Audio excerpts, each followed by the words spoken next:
If you want a two-door top-down V8 experience in 2023, your options are pretty slim to be honest, but the best new option is the SL63. It's really fast.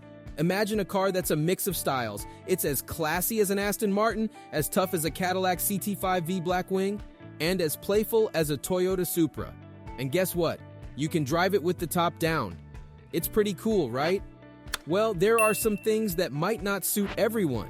It might not catch the eye of people who really care about showing off or those younger than 50. But wow, driving this car feels amazing. Now onto another car, the Jaguar F-Type. It's got a supercharged V8 engine, not the usual twin-turbo V8 that a lot of cars have these days. Here's the deal. Some popular cars with big engines are stopping production. If you're looking for a sleek, two-door sports car with a supercharged V8 made in 2023, this is basically your only choice. And let me tell you, it's a good one. The sound, the power, the excitement, this V8 car has it all. To put it simply, it's all about big smiles for every mile. And did we mention it's crazy fast? It has 575 horsepower, so it can go from 0 to 60 in just 3.5 seconds. This thing moves like a rocket. In the car with all-wheel drive, there's less sliding around the corners, which is nice for keeping control. Even though it's serious in the turns, there's also a fun side to it that makes driving a blast. Unlike some turbo cars, which give sudden bursts of power, this one with the supercharger feels smoother and more predictable. It's like getting to know the car a bit better because you can anticipate how the power will come through. Step on the gas, and it just goes without waiting for anything to kick in. If you push it right when turning, it might slide a tad, giving that thrill without going too crazy. Being so close to the ground, you really get that true sports car feel. Comparing it to the C8 Corvette, some might argue it's a more genuine sports car experience. But that's a whole different discussion. Right now, it's all about enjoying the ride. The car sits quite low, so it's not super cushy, especially in dynamic mode. But it's comfy enough for everyday use. The convertible top goes down in under 15 seconds, which is pretty fast. With the windows up, there's not a ton of noise from the wind. You can even hold a conversation without shouting if you're sitting next to someone. Plus, with all-wheel drive, it's good for daily driving.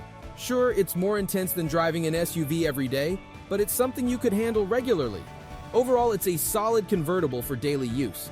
As for considering a Jaguar in 2023 for a new two-door V8 sports car, that's not something many people would think of, especially with other options available. Take the SL63 AMG, for instance. It's just as speedy as the F-Type, only with a tiny bit more horsepower, and it offers more room. Yep, 2 extra seats in the back, though they might be better suited for folks without long legs. Plus, the infotainment system in the SL63 AMG looks like it's actually from this century. This car, an AMG, packs a punch with its powerful 4-liter twin-turbo V8 engine, similar to other AMG models. It boasts 577 horsepower, making it lightning fast. Unlike the F-Type's loud and aggressive engine, this one is turbocharged but delivers power smoothly. Starting off in first gear, there's a nice surge of power, and once it hits second gear, it zooms off. Though AMG claims a 3.5-second 0-60 time, tests have shown it can actually reach 60 miles per hour in just 3 seconds. It's super fast and exciting, possibly the most thrilling SL model from Mercedes yet, excluding the Black Series models. The car features a 9-speed automatic gearbox, common in other AMG models, offering seamless and swift shifts. It's easy to handle for daily use, striking a balance between being fun and practical. However, the steering feel isn't as sharp or focused as other AMG cars. There's a bit of understeer, meaning it might not handle tight corners as smoothly. But remember, this car isn't built for intense track races or autocross events. This AMG is more about power, speed, and a balance of practicality. It's not the loudest or most aggressive, but its turbocharged engine delivers power in a smooth, predictable way. With its lightning-fast acceleration, hitting 60 mph in just 3 seconds, it's a thrill to drive. The 9-speed automatic gearbox ensures easy handling for daily commutes while still offering a fun side when needed, though not the sharpest in handling corners. It's not designed for aggressive track driving, focusing more on delivering a powerful and exhilarating driving experience on regular roads. In terms of braking, the standard steel brakes on this car work really well. They grip the road nicely. If you want even more stopping power, you can choose the carbon ceramic brakes as an option. However, unless someone plans to take this car to a racetrack, which most people probably won't do with an SL, it's best to stick with the standard brakes. For everyday street driving, the standard brakes provide excellent stopping power, even during more spirited driving. Comparing the two roadsters, the SL comes across as the more elegant option. Thanks to its air suspension, it offers a smooth ride on the road, effortlessly passing by those who may not appreciate British cars. The combination of all-wheel drive and advanced technology makes the SL feel nearly foolproof, even when pushing it to its limits. Surprisingly, even in race mode with traction control off, the car remains surprisingly compliant. On the other hand, the F-Type stands out as a modern car that skillfully combines analog feel with technology. The majority of functions are controlled by hardware, giving a tactile experience. Climate control, managed through easy-to-use dials for adjusting heated and cooled seats as well as the AC, adds to the user-friendly experience. The setup is straightforward, with clear labels and presentation, making everything easily accessible and eliminating any confusion. The main issue with the car's infotainment system is its screen. It feels really old, like it's from a car made 20 years ago. Using it every day is tough, especially when the top is down and the sun is out. The screen becomes super hard to see. Even though it's outdated, it's pretty easy to figure out and use. But it would be so much better if the F-Type had the same system as the new Land Rovers and Range Rovers. Then it would be almost perfect for the price it's sold at. And it's kind of strange that there's no wireless Apple CarPlay or Android Auto, especially for a fancy car made in 2023. It's the last of its kind. And it's a bit of a letdown that they're ending it this way, with outdated tech and not so great speakers. The speakers in this car aren't good at all. They sound like they belong in a much cheaper car. The sound lacks depth and quality. It's just average. What's worse is that there's no option to upgrade to better speakers. You're stuck with this Meridian sound system, whether you like it or not. If someone were to buy this car, the first thing they'd probably want to do is swap out the sound system for something better, because this one just doesn't do the job well. In the world of cars, there's a preference for a chunkier steering wheel, but the one in this car is on the thinner side. After a couple of days, though, it's something that can be adjusted to. The real issue lies with the paddle shifters. They make a clicky sound and feel a bit cheap. The hope is for something more substantial, like the ones in the new Range Rovers. Setting that aside, everything else inside is pretty great. The seats are comfy with the bonus of heating and cooling features, which is a nice surprise for a car like this. Visibility is good, except for this oddly small mirror that seems like it's just there to meet regulations.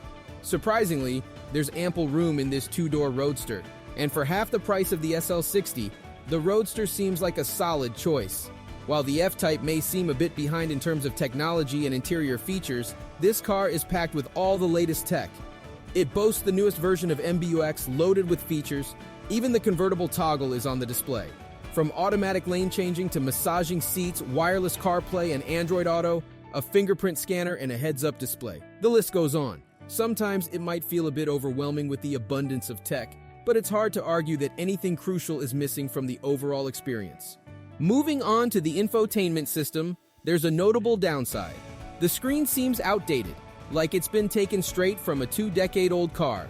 This becomes a real challenge on sunny days with the top down.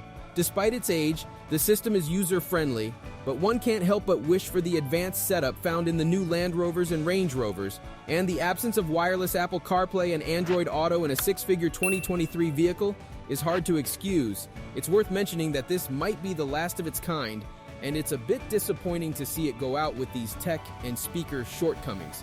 The speakers lack depth and fidelity, sounding more like they belong in a much cheaper car. Unfortunately, there's no option to upgrade to a higher-end system, leaving the buyer stuck with the Meridian sound system, prompting thoughts of an immediate sound system upgrade if this car were to be purchased.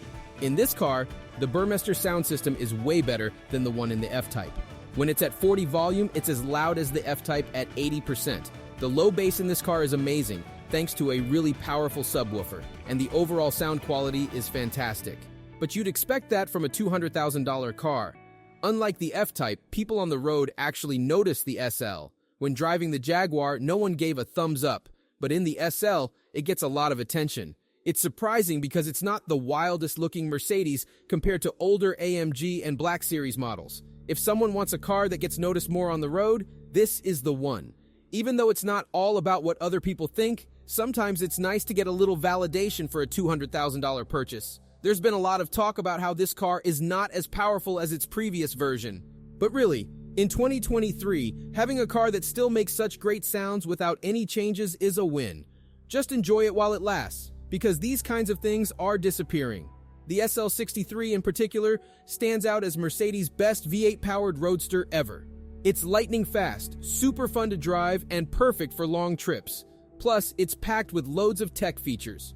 For around $200,000, if you want something beyond the typical 911 turbo, the AMG SL63 is a solid choice. Now, personally, despite how incredible the SL63 is, the F-Type wins our hearts.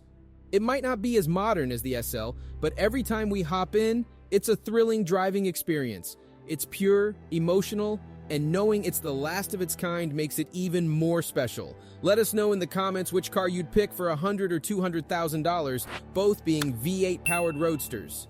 And if you like this video, give it a thumbs up and subscribe for more content like this. Stay tuned for more V8-powered adventures ahead.